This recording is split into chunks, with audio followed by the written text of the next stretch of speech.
రాష్ట్రానికి కృషి చేసినటువంటి ప్రతి నాయకుడికి కార్యకర్తకి విచ్చేసినటువంటి ప్రతి సోదర సోదరీమణులకి శిరస్సు వంచి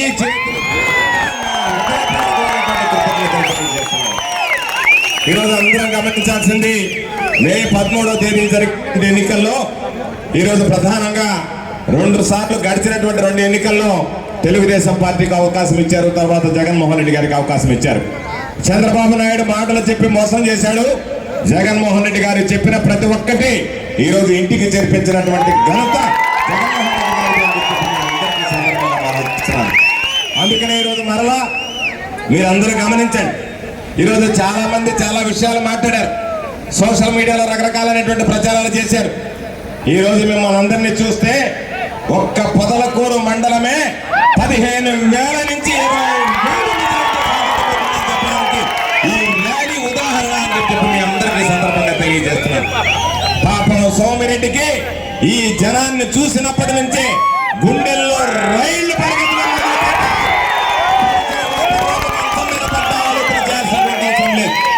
ఈరోజు మీరు అందరూ గమనిస్తే ఎందుకు ఈ మాట చెప్పానంటే, ఈరోజు మనం ఇక్కడ మీరు ర్యాలీ ఏర్పాటు చేశారు, కూడల్లో సభ ఏర్పాటు చేశారు. ఈ రాష్ట్రానికి 15 సంవత్సరాలు ముఖ్యమంత్రిగా 3 దఫాలు ఉన్నటువంటి వ్యక్తి వస్తే ఈ కోడలిలో నియోజకవర్గ స్థాయి సమావేశాన్ని ఏర్పాటు చేసుకోలేక ముందుకు వెళ్ళి ఆ సందులో ఈ పక్క ఆ పక్క ఫ్లెక్సీని కట్టి మధ్యలో నిలబెట్టి 1000 మంది జనాన్ని స్థిరీకరించకపోయారు. సర్వేపల్లి నియోజకవర్గంలో వైఎస్ఆర్ కాంగ్రెస్ పార్టీ ఎంత బలమైనటువంటి శక్తిగా ఉందని ప్రత్యేకంగా చెప్పాల్సిన అవసరం లేదనేటువంటి విషయాన్ని మీ అందరికీ గుర్తు చేస్తున్నాను. ఈరోజు మీరందరూ గమనించండి, సర్వేపల్లి నియోజకవర్గం నుంచి శాసనసభ అభ్యర్థిగా మీ ఇంటి బిడ్డగా నేను పోటీ చేస్తున్నా, నా ప్రత్యర్థిగా అల్లీపురం రెడ్డి పోటీ చేస్తున్నాడు. ఈ ప్రాంతంతో సంబంధం లేనటువంటి వాడు, ఈ ప్రాంత ప్రజలతో అనుబంధ సంబంధాలు లేనటువంటి వాడు. 2019లో వచ్చాడు, ఓట్లు వేయించుకున్నాడు. మరలా 2024లో వచ్చాడు, ఓట్లు వేయించుకున్నాడు. 2014 నుంచి 2019 వరకు శాసన మండలి సభ్యుడిగా మంత్రిగా పనిచేసి ఈ ప్రాంతానికి ఏమి ఒరగబెట్టాడు అనేటువంటిది ఒక్కసారి ఆలోచన చేయండి.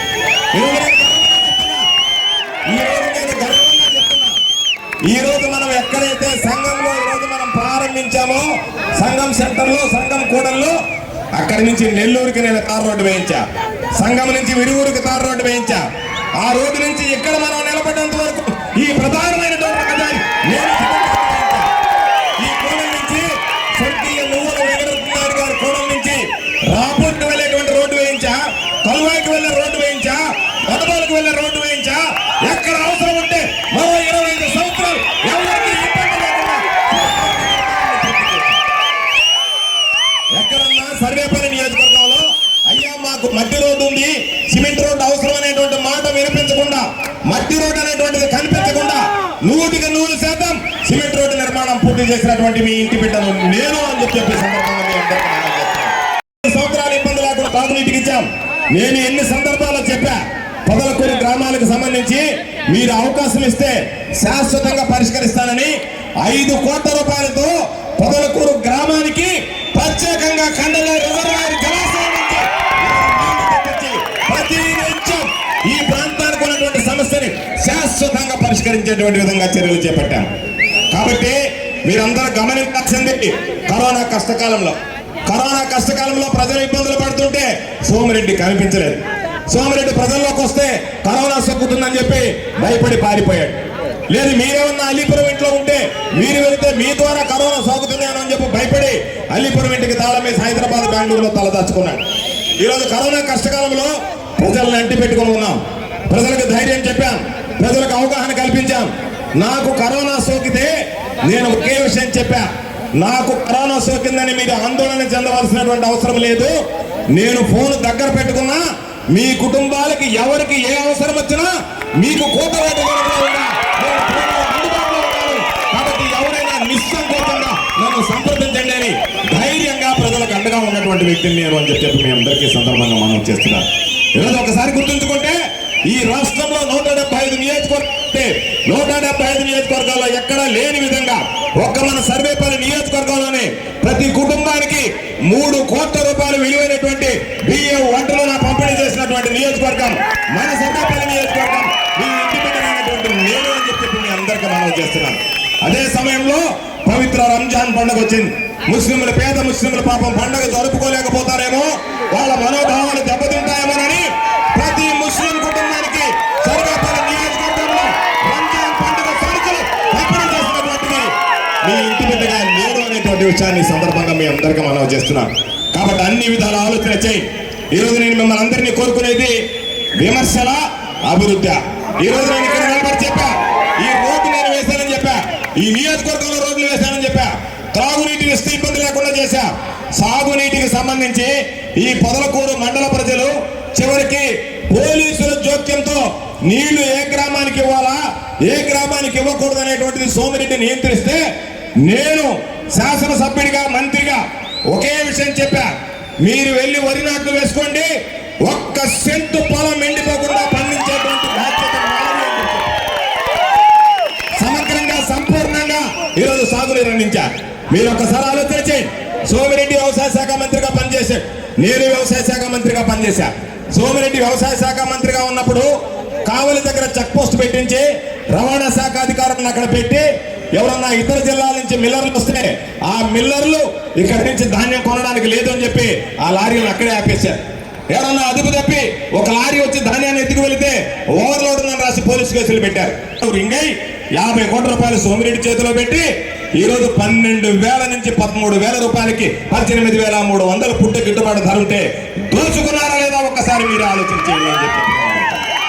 ఈరోజు ఎన్నికలు వస్తాయి, ఎన్నికల కోడ్ ఉంది. కాబట్టి ముందుగానే జిల్లా కలెక్టర్ని, జాయింట్ కలెక్టర్ని, సివిల్ సప్లైస్ టీంని పిలిచి ఒకే విషయం చెప్పా, గిట్టుబాటు ధర కన్నా ఒక రైస్ మిల్లర్, ఒక్క రైతు దగ్గర ₹1 తగ్గించుకుంటే ఆ రైస్ మిల్లును సీజ్ చేయండి, ఆ రైస్ మిల్లర్ల మీద క్రిమినల్ కేసులు నమోదు చేయండి అని చెప్తున్నారు. దాని పర్యవసానం ఈరోజు తూర్పుగోదావరి జిల్లా నుంచి మిల్లర్లు వచ్చారు, పశ్చిమ గోదావరి జిల్లా నుంచి మిల్లర్లు వచ్చారు, పొరుగున ఉన్నటువంటి తెలంగాణ రాష్ట్రం నుంచి మిల్లర్లు వచ్చారు. 22,000 నుంచి పుట్టే 24,000 రూపాయలు ధాన్యం బస్తా మీద డబ్బు పెట్టి ఈరోజు రైతుల దగ్గర నుంచి కొనుగోలు చేశారనేది ఒక్కసారి మీరు ఆలోచన చేయండి అని చెప్పి అందరినీ కోరుతున్నాను. సోమిరెడ్డి ఈరోజు కనిపించినటువంటి విమర్శలు చేస్తున్నాడు, కనపడేటువంటి అభివృద్ధి చేయడం లేదు. ఈరోజు ఒక్కసారి నేను అడుగుతున్నా మీ అందరిలో, ఈరోజు నా మీద సిబిఐ విచారణ జరిగింది, హైకోర్టు నాకు నోటీసులు ఇచ్చింది. నెల్లూరులో కోర్టులో కేసుల్లో ఉన్నటువంటి ఫైళ్లు మాయమయ్యాయి, సిబిఐ విచారణ జరిపించాలనుకుంటున్నాం, నీ అభ్యంతరం ఏదన్నా ఉందా అని చెప్తే నేను నేరుగా కోర్టుకి వకీలను నియమించి నేను సిబిఐ విచారణకి సిద్ధంగా ఉన్నా, నా మీద సిబిఐ విచారణ జరిపించాలని ఫైల్ చేశాను.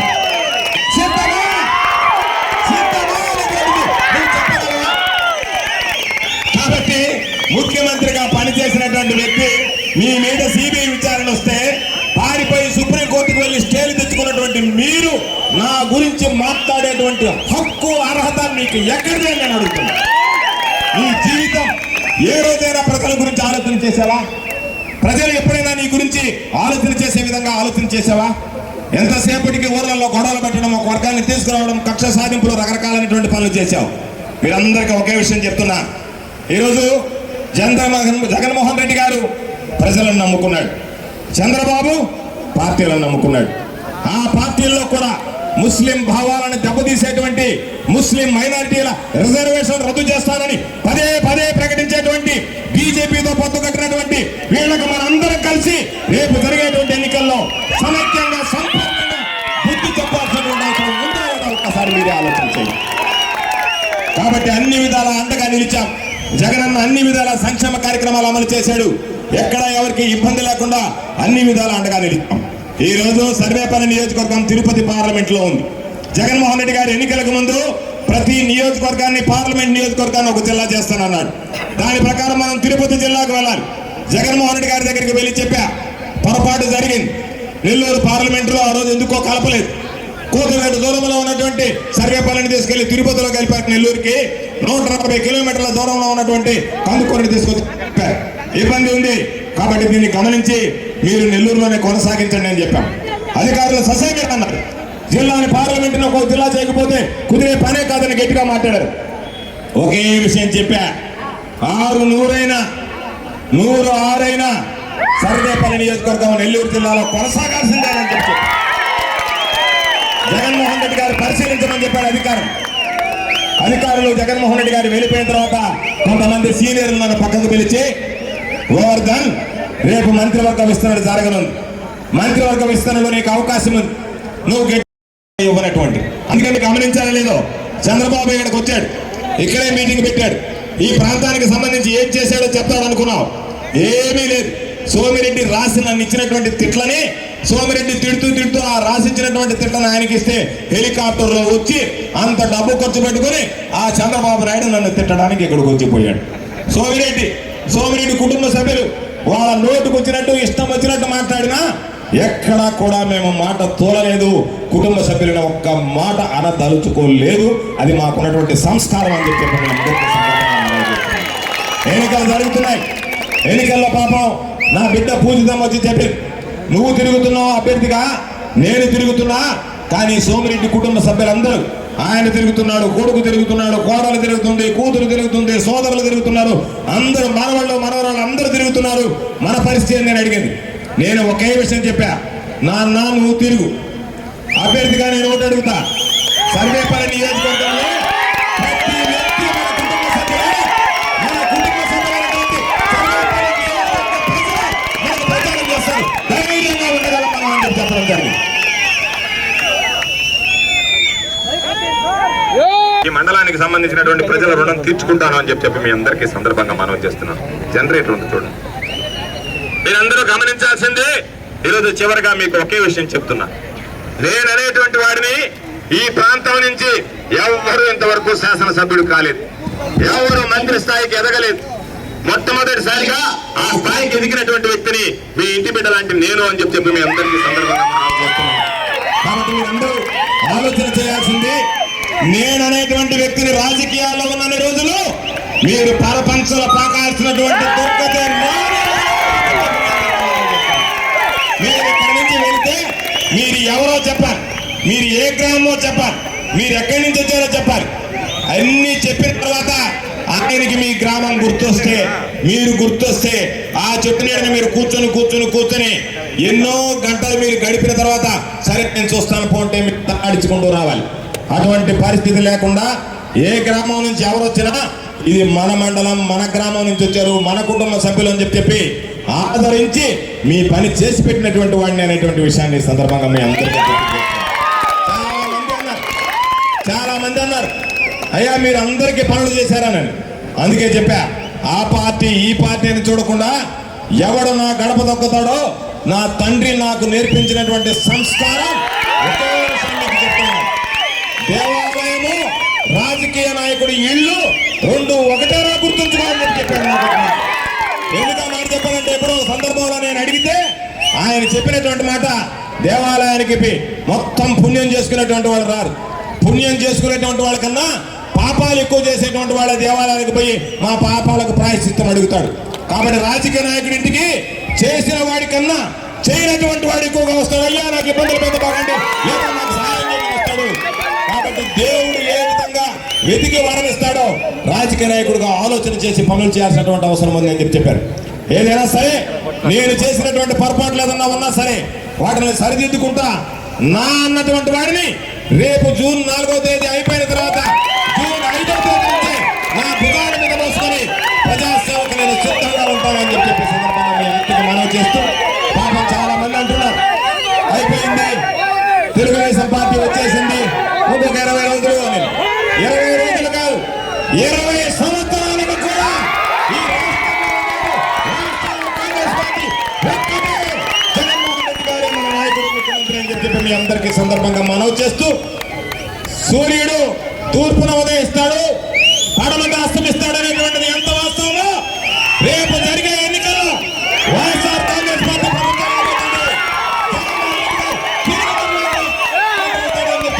మీ అందరికీ సందర్భంగా మనవి చేస్తూ, మనం పాపం సోమిరెడ్డి పీడ ఈ రోజుతో సర్వేపల్లికి విరుగుడు.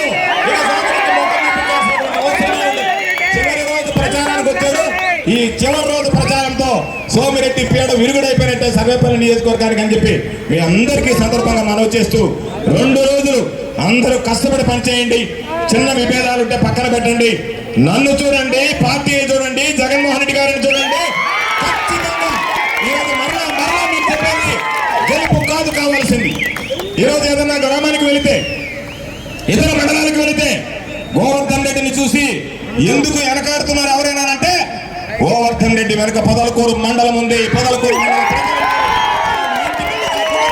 భావిస్తున్నారనేటువంటి నమ్మకం విశ్వాసం మీరు గడిచినటువంటి 3 ఎన్నికల్లో కలిగించారు కాబట్టి ఈ రోజు ఇక్కడికి రావడానికి భయపడుతున్నారు. ఎవరు ఇక్కడ అభ్యర్థులు రాలేదు. మీకు గుర్తుంటే మీరు వింటే చంద్రబాబు నాయుడే చెప్పిపోయాడు, అభ్యర్థుల కోసం వెతికాం, అభ్యర్థుల ద్వారా తప్ప సోమిరెడ్డి బలమైనటువంటి అభ్యర్థులు చంద్రబాబు నాయుడు కూడా ఎక్కడ చెప్పినటువంటి నేపథ్యం లేదు. కాబట్టి వీటన్నిటిని దృష్టిలో పెట్టుకుని నేను మిమ్మల్ని అందరినీ కోరుకునేది, ఈ 2 రోజులు కీలకమైనటువంటి సమయంలో మనందరం జాగ్రత్తగా పనిచేసి వైఎస్ఆర్ కాంగ్రెస్ పార్టీకి తిరుగులేనటువంటి విజయాన్ని సాధించి జగనన్నను మరలా పీట మీద కూర్చోబెట్టుకోవడానికి ప్రతి నాయకుడు, ప్రతి కార్యకర్త, ప్రతి సానుభూతి పనులు ప్రతి ఒక్కరు కలిసి ఈరోజు పనిచేయాల్సినటువంటి అవసరం ఉంది అని చెప్పి మీ అందరికీ సందర్భంగా మనవి చేస్తున్నాను. పనిచేస్తే నా పరిపాలనలో మీకు మేలు జరిగింది అని భావిస్తే నాకు ఓటు వేయండి అన్నాడు. 3 సార్లు పరిపాలించినటువంటి చంద్రబాబు మరలా అవకాశం ఇస్తే నేను మీకు చేస్తాను అని చెప్పి మాట్లాడుతున్నాడు. వ్యత్యాసాన్ని గమనించి మే 13వ తేదీ జరిగేటువంటి ఎన్నికల్లో మంచి మనసుతో, నిండు హృదయంతో సీలింగ్ ఫ్యాన్ గుర్తు మీద ఓటు వేసి ప్రతి ఒక్కరికి 2 ఓట్లు వేయడం జరుగుతుంది. మొదటి ఓటు తిరుపతి పార్లమెంట్ అభ్యర్థిగా పోటీ చేస్తున్నటువంటి నా సోదరుడు గురుమూర్తి గారిది. 2వ ఓటు సర్వేపల్లి నియోజకవర్గ శాసనసభ అభ్యర్థిగా పోటీ చేస్తున్నటువంటి ఈ ఇంటి పెట్టినటువంటి నాది అని చెప్పి సందర్భంగా మీ అందరికీ మనవి చేస్తూ 2 ఓట్లు ఉంటాయి. భగవంతుడు కూడా కనికరించి ఎక్కడ వెతుక్కోవాల్సినటువంటి పని లేకుండా గురుమూర్తి గారిది కానీ నాది కానీ మా ఇద్దరికి నెంబర్ 1 స్థానాన్ని కాబట్టి వెతుక్కోవాల్సినటువంటి